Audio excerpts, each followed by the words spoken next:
Hey everybody, this is chapter 18 of Pontius Pilate. It was 6 o'clock in the morning on Friday, April 3, AD 33 to the Jews, Nisan 14 of the year 3793. In the sumptuous royal bedroom of the Herodian palace, Procula was sleeping later than usual. Her husband glanced at the tassel of hair spilling over the pretty face on the pillow next to him and did not disturb her as he pulled himself out of bed. He needed an early start for the docket of cases awaiting him at the tribunal. Pilate looked out over Jerusalem on that crisp spring morning. The sun was starting to daub a hazy luminescence on the mists hovering over the summit of the Mount of Olives. Soon it would be unseasonably warm. He gave orders to have his official dais set up in the inner shaded courtyard of the palace, as on the previous morning. It would be transferred to the front of the palace in the afternoon when he no longer had to face the sun. After a quick breakfast, Pilate mounted his tribunal and glanced at the small knots of people before him who would play some role in the day's litigation. He now called for unfinished business from yesterday. The two highwaymen whose sentencing has been postponed were brought before him. "I judge you guilty," Pilate told them. The sentence in both cases is death. The men did not flinch. The extreme penalty was standard punishment in that era for offenses less than theirs, and they fully expected it. Pilate called to his guards in Latin while nodding at the two culprits. "Let him be crucified, and let him be crucified." And the pair were prepared for the dreaded punishment, the regular Roman method of execution for slaves and criminals who did not possess Roman citizenship. It's on that piece of paper that's out there. Okay, I'm going to have to look that up here in a minute.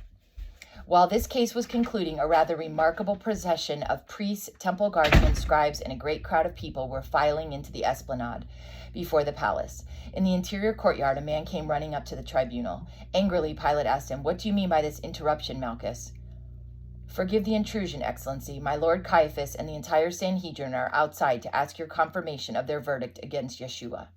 "Do you mean they've already tried him?" snapped Pilate. "Yes," replied Malchus with a slight frown. "But there hasn't been enough time." "Hardly enough, though 2 sessions of the Sanhedrin have been held since the arrest." "What was their verdict?" "Guilty." "The punishment?" "They seek the death penalty." "Death?" "Yes, otherwise they would not have brought the prisoner here." A centurion broke into their conversation. "Pardon, my prefect, but you should know that a huge crowd is gathering in front of the palace. Shall I send to the Antonia for reinforcements?" "Yes, but keep them out of sight." Then turning back to Malchus, he said, "This is extraordinary. The high priest should not have dared to interrupt my tribunal in this manner." Pilate thought seriously of making the Sanhedrin wait for its turn for a hearing, perhaps until after the Barabbas trial the following week. But sobered by past confrontations with the Jews and with another eye to the throng which was gathering for obviously this case, he thought better of the plan. "My lord Caiaphas told me to express his profound regret for this interruption," Malchus continued, "but he said you would understand the danger of serious rioting if this matter were not adjudicated promptly. He also stated that the Sanhedrin does not expect you to interrupt your schedule with a trial at this time. The trial has already taken place. They merely request a simple confirmation of their sentence, which should not take long." Pilate was angry. "Let them come in," he said quietly. "Unfortunately, sire, they must remain outside the praetorium to avoid defilement, so that they can eat Passover cedar tonight." Struggling to control his fury, Pilate waved Malchus away. Then he ordered his ivory cella curulus, the magistrate's chair, moved outdoors to the regular afternoon location facing the esplanade.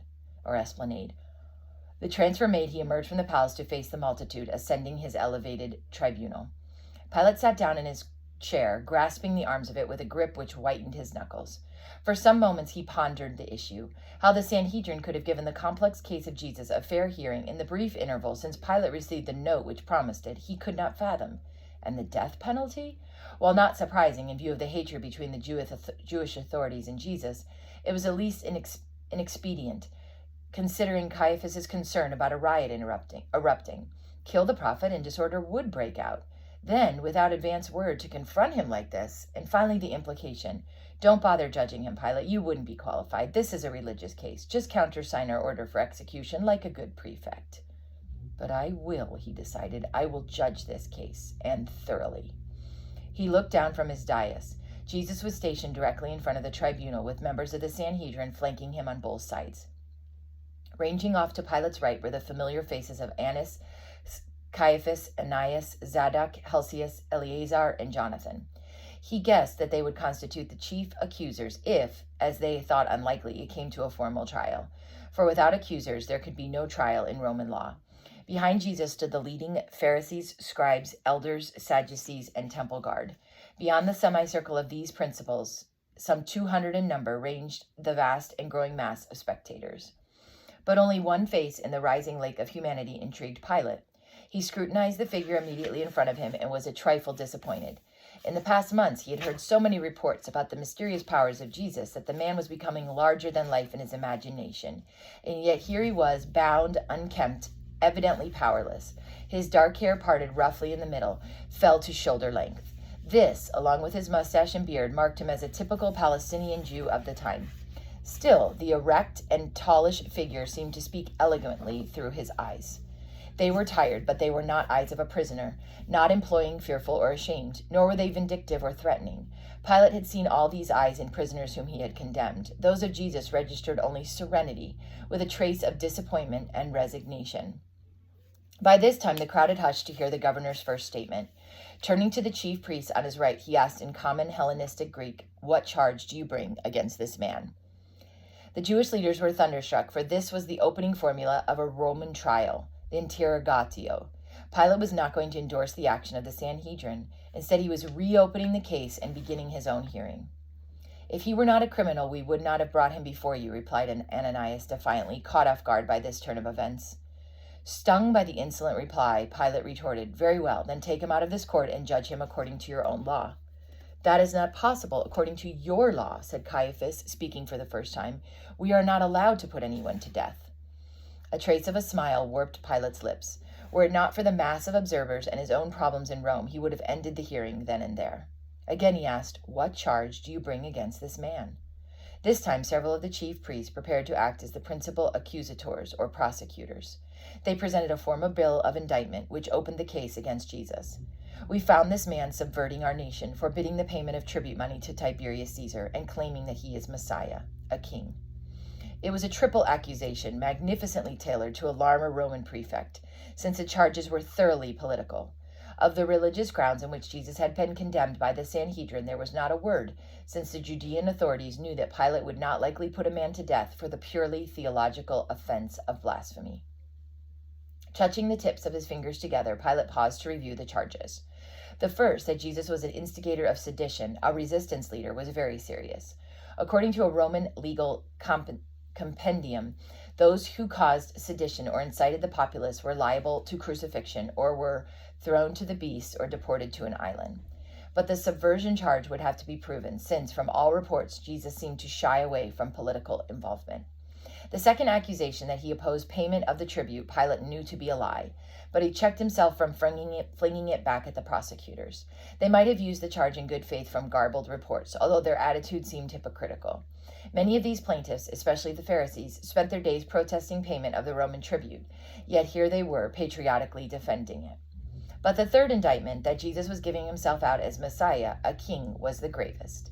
Depending on the nature of that kingship, the claim would be constituted as high treason, the most heinous crime known in Roman law.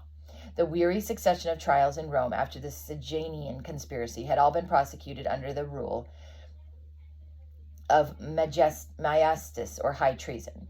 With Tiberius as emperor, here was a provincial allegedly daring to call himself king. It could be harmless, perhaps a delusion of grandeur, like mental illness, but it could also be deadly treason. Since no one seemed ready to defend Jesus, Pilate thought it fair to give him a brief, confidential hearing before proceeding with the trial in order to learn something more about the defendant away from the glare of the accusers. He stepped back into the palace, summoning Jesus inside the reception hall. "Are you the king of the Jews?" asked Pilate. "How do you plead?" Jesus looked up at him. "Do you ask this of your own accord, or did others tell it to you concerning me?"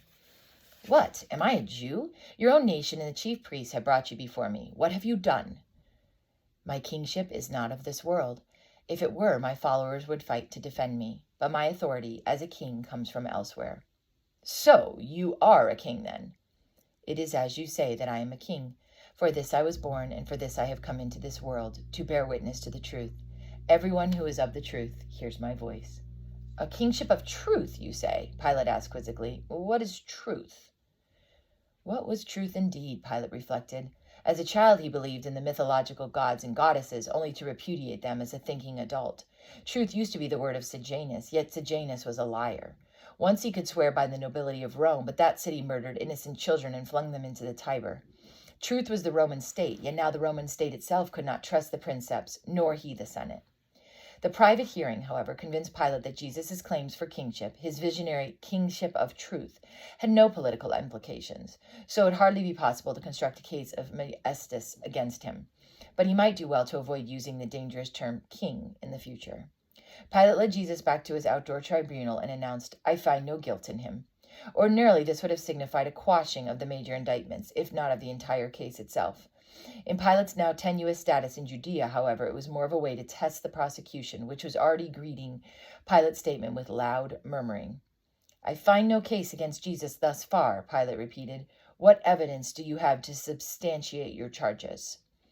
Annas bent over to whisper something to Caiaphas, who then relayed the information to Ananias. After a quick review of strategy by the principal accusators, they now summoned witnesses by name, some of them Sanhedrists, to lend stature to the testimony. In ranks of 2 or 3 at a time, they supplied their evidence to Pilate, for Roman law also required plural witnesses. A scribe in a conical hat told of hearing Jesus attack the Jerusalem authorities on 3 different occasions and inciting the masses thereby. A gray-bearded priest spoke eloquently of his violence at the temple. An elderly member of the Sanhedrin, his story well corroborated by colleagues, reported Jesus' claim to be Messiah King in front of the entire Sanhedrin. Clearly, the prosecution was better organized than at the Sanhedral hearing. Caiaphas had chosen his witness as well, but a certain seemingly contrived sameness in the evidence Pilate found less than convincing, while such other items as Jesus' supposed opposition to the tribute he knew to be false. After providing testimony on the principal charges, the plaintiffs now introduced additional subsidiary accusations against the defendant, indicting him also for magic and sorcery. In planning his confrontation with Pilate, what had worried Caiaphas most, if it came to trial, was how to neutralize the testimony of witnesses for the defense, if any dared show themselves, since their evidence would largely concern good deeds, healings, and other apparent miracles wrought by the accused. He now shrewdly forestalled such testimony by producing his own witnesses to these spectacular deeds, who explained them as products of the black arts. Sorcery was also punishable under Roman law. When the prosecution rested its case, Pilate turned to Jesus, who had remained silent the whole time, and asked, "Have you nothing to say in your defense? Don't you hear all this evidence against you?" But Jesus remained silent. He supplied no defense, not even to a single charge. Pilate was astonished at this conduct. In his 7 years on the provincial bench, this had never happened. Innocent defendants at his bar usually could hardly wait to launch their counterattacks on the prosecution, and even the obviously guilty at least pleaded some mitigating circumstance and sought leniency. But Jesus was making no defense, and no advocate was pleading on his behalf. Pilate addressed the crowd. "Can anyone offer evidence favoring the defendant Jesus?" A buzzing developed throughout the palace esplanade, which now had filled with people. "Louder, prefect," someone yelled. "I said, can anyone offer testimony in defense of Jesus of Nazareth?"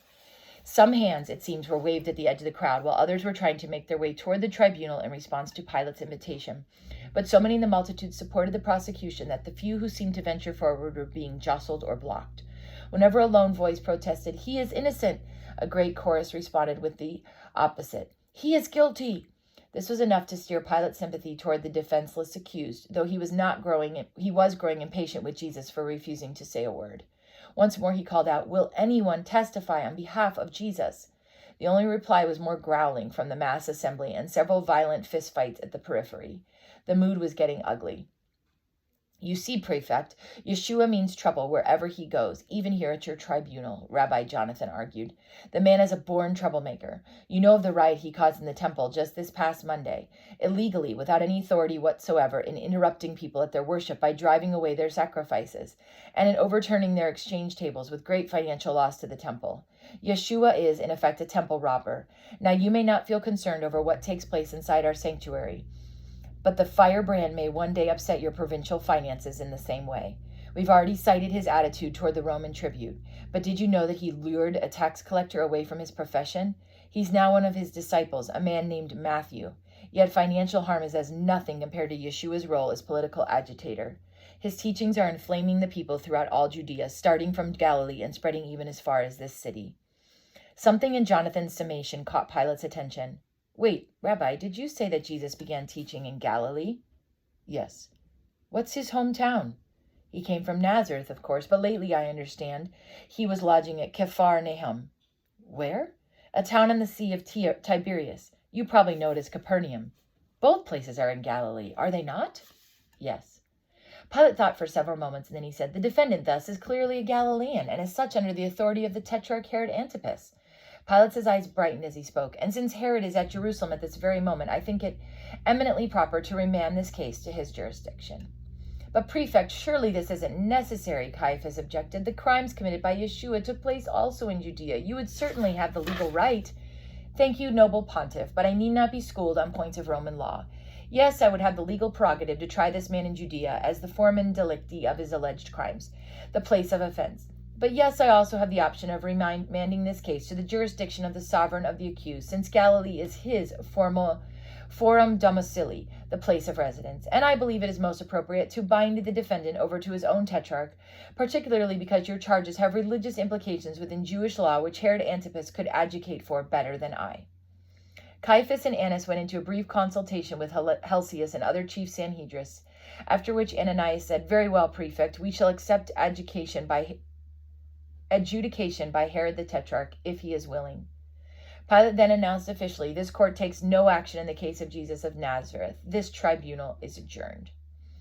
While temple heralds instructed the crowd to proceed immediately to the Hamsmonian palace where Antipas was lodging, Pilate stood up from his chair, walked off the dais, and entered his palace with a sense of victory.